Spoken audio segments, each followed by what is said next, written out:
दोस्त एक इंटरव्यू में जब एक फॉरेनर ने एक बच्चे से सवाल पूछा कि एपीजे अब्दुल कलाम कौन है, उनकी परिभाषा एक वाक्य में बताओ, तो वहां बैठा बच्चा जवाब देता है, is a simple Indian who is inexplicable with best of the objectives. एक ऐसे भारतीय हैं जिनके नाम के आगे दुनिया की सारी विशेषताएं भी लगा दी जाएं, तो उनके व्यक्तित्व को, उनके कैरेक्टर को, उनके अपने जीवन में की गई कड़ी मेहनत को कोई डिफाइन नहीं कर पाएगा।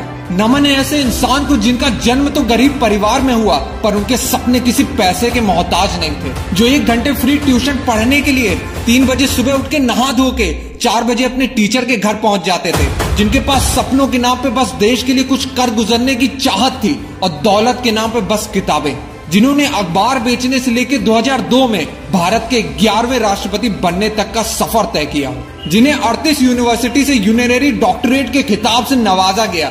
एक ऐसी हस्ती जो 26 मई 2005 को जब स्विट्जरलैंड में लैंड करता है, तो उस दिन को उस देश में साइंस डे घोषित कर दिया जाता है। पद्म भूषण, पद्म विभूषण, भारत रत्न, जिन्हें भारत के 3 सर्वोच्च सिविलियन अवार्ड मिल चुके हैं। उनका पूरा जीवन ही हद पार मेहनत करने की परिभाषा है।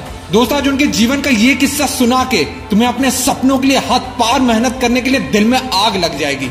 दोस्त कलाम जी का बचपन से सपना था एयरफोर्स ज्वाइन करने का, और फिर उन्होंने अपनी स्कूलिंग खत्म करने के बाद Madras institute of technology MIT university join की, जहां वो अपने 6 दोस्तों के साथ एक प्रोजेक्ट में फाइटर एयरक्राफ्ट बनाने के डिजाइन पे काम कर रहे थे। तभी उनके प्रोफेसर श्रीनिवासन उनके प्रोजेक्ट रिव्यू करने के लिए वहां पहुंच गए, और प्रोजेक्ट का डिजाइन और प्रोग्रेस देख के उनके टीचर कलाम जी से बहुत निराश हो गए और कहा, मैं तुम्हारे काम से बहुत निराश हूं कलाम, और मुझे तुमसे अलग और बेहतर डिजाइन की उम्मीद थी। कलाम जी ने बहुत सारी प्रॉब्लम जो एयरक्राफ्ट को डिजाइन करने में आ रही थी वो बताने की कोशिश की, पर प्रोफेसर ने एक भी ना सुनी। फिर कलाम जी ने प्रोफेसर से 1 महीने का और टाइम मांगा इस प्रोजेक्ट को नया और बेहतर डिजाइन बनाने के लिए, पर प्रोफेसर ने कलाम जी की तरफ देखा और कहा कि तुम्हें बस 3 दिन का और समय मिलेगा, और अगर तुमने 3 दिन में इस प्रोजेक्ट को नए डिजाइन के साथ कंप्लीट नहीं किया तो तुम्हें अपनी स्कॉलरशिप से हाथ धोना पड़ेगा।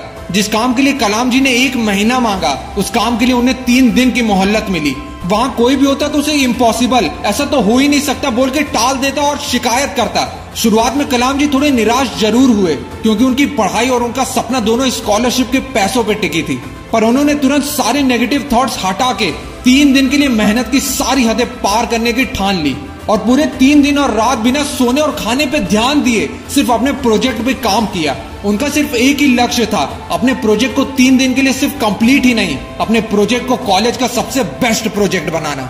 और 3 दिन के बाद जब प्रोफेसर ने कलाम जी का प्रोजेक्ट देखा तो वो एकदम शॉक्ड हो गए और खुशी से कलाम जी की पीठ थपथपाई और कहा कि मैं जानता हूं कि 3 दिन का टाइम देके मैंने तुम पे बहुत प्रेशर डाला, लेकिन मैं जानता था कि तुम में काबिलियत है, बस ये देखना चाहता था कि तुम में मुश्किल वक्त को सहने की क्षमता है या नहीं, और तुमने खुद को साबित कर दिखाया। दोस्त कलाम जी कहते थे, one who breaks the limit of their imagination और the one who create history. Imagine the impossible. अपनी सोच की कोई सीमा मत रखो, तुम असंभव भी कर सकते हो। मनुष्य को जीवन में कठिनाइयों का सामना करना पड़ेगा, क्योंकि सफलता का आनंद उठाने के लिए वो आवश्यक है। दोस्त वो एक दिन था जब कलाम जी ने अपने कॉलेज प्रोजेक्ट में फाइटर एयरक्राफ्ट का बेस्ट डिजाइन बनाया, और ये खुद के सपनों पर विश्वास और कड़ी मेहनत ही थी। जब कलाम जी के जीवन में वो दिन भी आया जब 6 महीने की हार्ड ट्रेनिंग के बाद रियल Su-30 फाइटर प्लेन को उड़ाया और अपने बचपन के सपने को पंख लगाया। दोस्त जीवन ऐसा जियो कि आपके मरने के बाद भी लोग आपको सदियों तक याद रखें।